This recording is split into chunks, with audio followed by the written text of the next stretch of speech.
Well, listen, I think the interesting games in terms of the halves being so different. I got a lot of respect for IPFW. Got a lot of respect for Purdue-Fort Wayne and what John does and how they play and really what they've done now for 4 or 5 years. And they were a team watching them on tape that you knew could really get going. And I think that what we saw on video against UCLA, I thought we'd definitely see a different team for an extended period of time, and we did.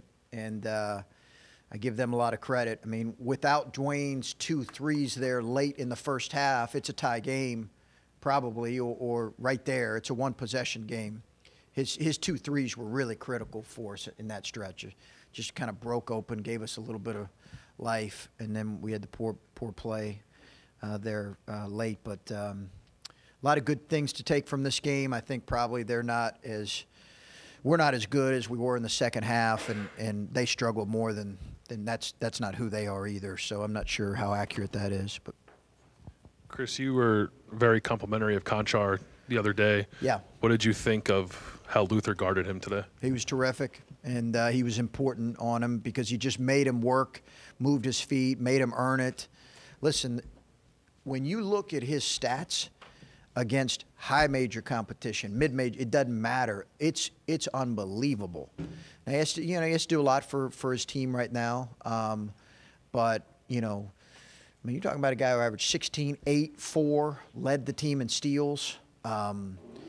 He's a terrific player. His vision is great. John puts him in great spots.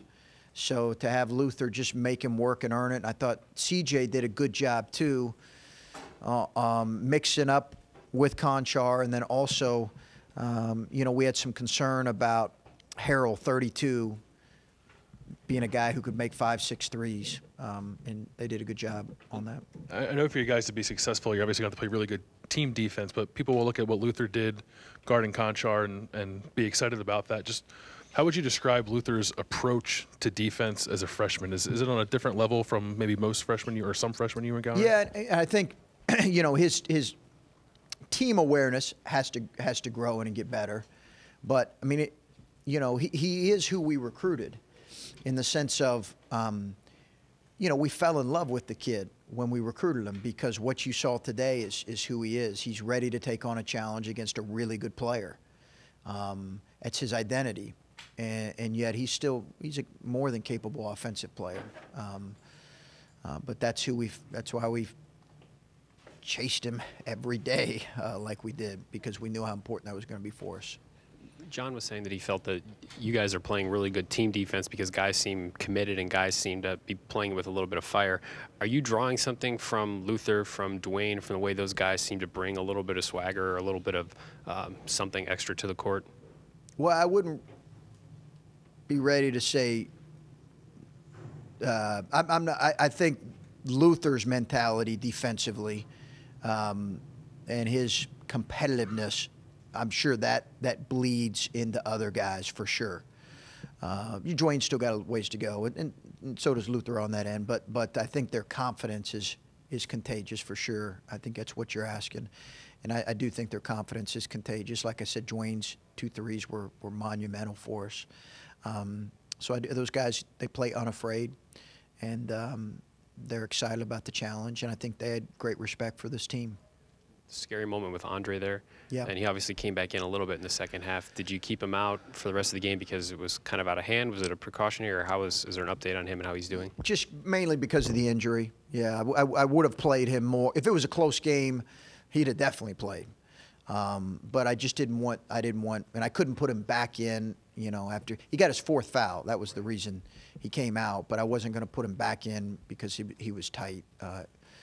He was tight. But listen, I think we did some good things today, but as I think back about some parts of that first half where we got beat to loose balls, and I think we need to be better in a lot of areas. I thought they got to more loose balls than we did, and I think we need more guys more ready than at times what we had today. And I need to do a good job making sure that happens.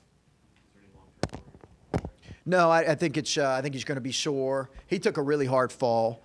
It honestly, it appeared live like it was clearly a foul, but you know, I have to look at the tape.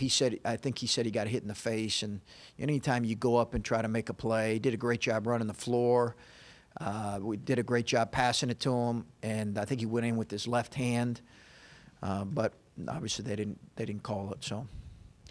A couple things. The shots going in for a lot of guys can be a good thing, but may hurt you in terms of shot selection going forward if everyone believes every shot they're going to take is going to go in. Just you want the confidence, but how much do you have to coach these guys back into saying these are good shots that we're looking for? Yeah, I think that's a process that is evolving, Steve, and I don't know that that's going to be. You know, Dwayne's a freshman. Luther's a freshman. Key's new.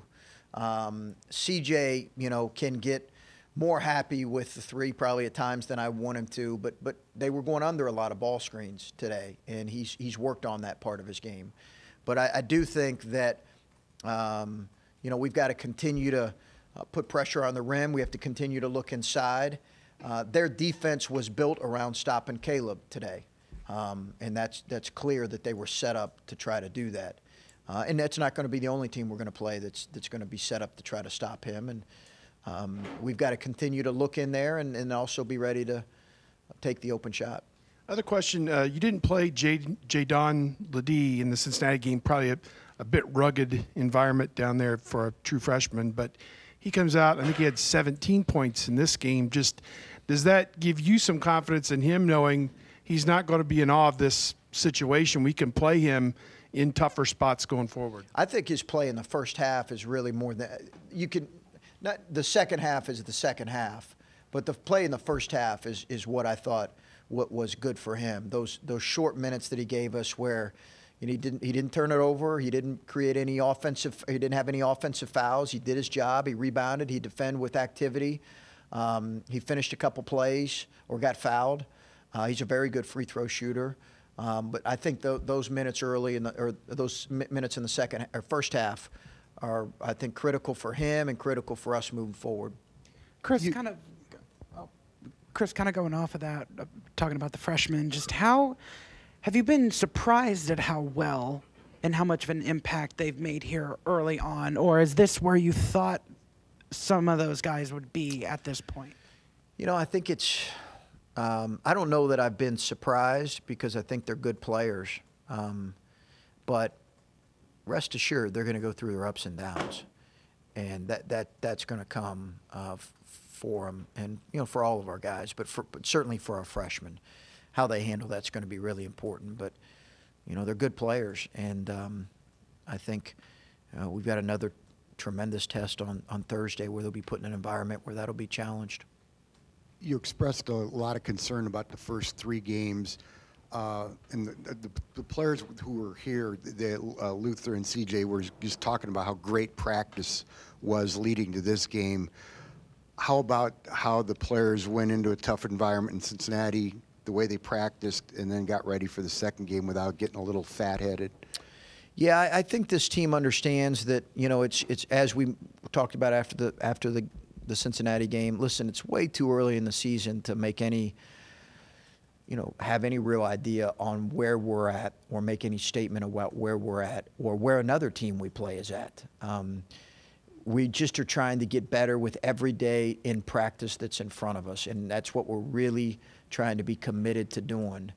And beyond that, you know, you know, who knows at this point, right? It's such a long year, and I think, as I mentioned in the Cincinnati game, I was more concerned about how they were going to come back and practice and respond. I think we had good attention to detail, which was good. With 28 attempts from three, is this the kind of offense that you expect out of your team moving forward? I don't know that 28 is going to be a normal night. That's pretty high number, but you know, I think some of those were late. But I do think that, you know, as I mentioned, we're going to shoot more than we did last year because we have more more three-point shooters, more guys that can shoot it. But I don't know that 28 will be a consistent number. Having said that, again, there are going to be teams that are going to say, hey, we're going to pack the paint, and we still got to continue to make Caleb the focal point. But, there's going to be times where guys are going to have open looks because of that. Chris, we saw the team mob you a little bit when they announced it was your birthday. Just wondering if at any point in the second half you considered asking for, as a belated gift, saving some of those points for next Thursday. Yeah, I'd love to. Yeah, I'd love to. We actually just kind of had the game on in the background, their game earlier today. The older you get, such a nice thing by our PA to mention my birthday, but the older you get, right, we all would like let's just slide under the radar when you turn the clock another year. But it was great. Those guys, they sang to me. I'd be glad many of them play basketball. But they sang to me in the locker room, and that was fun. And, Caleb coming over and mob, that was fun. They sing to you before or after the game? Yeah, after the game. They kept saying to me, why didn't you tell us it was your birthday? And I said, fellas, you want me to announce it on Twitter or what? Like, I just not what you do when you get older. But we were trying to win the game. Like, all I was worried about, all I wanted today, I told my wife, all I wanted was a win. And it was anxious. Every game's anxious. I got up this morning, went for a long run, 5-mile run, ran as fast as I could. I knew I was anxious. My pregame meal was basically a bag of cookies, so you can tell the anxiety that was going into this game here. All right, another basketball question. A game like this was tight in the first half, and then you kind of ran away with it in the second half. It seemed like visually your team began playing together more in the second half. Was that a good game, the way it happened for your young players? Yeah, I wouldn't necessarily say that we didn't play together in the first half. I'd have to look at the tape, but I don't know that I would necessarily say that. I just think there were times where they played more aggressively. They beat us to more loose balls in the first half. That was what I was most disappointed. But to think that they're a good team. It's a very good program and a really good team. We're not going to come out and overwhelm a team like that in the first 10 minutes typically. It may happen over time. Having said that, there are definitely some things we need to do better than what we did in the first half. Is one of those things rebounding? Yes. Thought we got beat to a lot of loose balls, a lot of long rebounds. And again, I have to obviously do a better job of making that a priority for us because we got beat too many times. We really did. I'll ask you one more about Luther, because I think there was a moment in the first half where you could tell he was sort of feeling his defensive presence a little bit, and he was really up on Conchar and like smiling and I think talking a little bit, and you on the sideline just sort of went like this. Like, how do you have to manage his emotions, Luther's emotions, when he's in that kind of mode? Obviously, you want him to defend really well, but you don't want him to do something out of hand and get a foul. Yeah, I just don't want him to average a technical a game. He got one the other night, and it's who he is. And again, if when we saw him in AAU, we'd have an 8 a.m. game, and Luther Muhammad would be out there doing that at an 8 a.m. game. The only guy on both teams, with that personality, the only guy, 8 a.m. game, doing that. And I told Coach Shiragi, we got to get him. We got to get him. So, again, he's going to have ups and downs, but that really is who he is.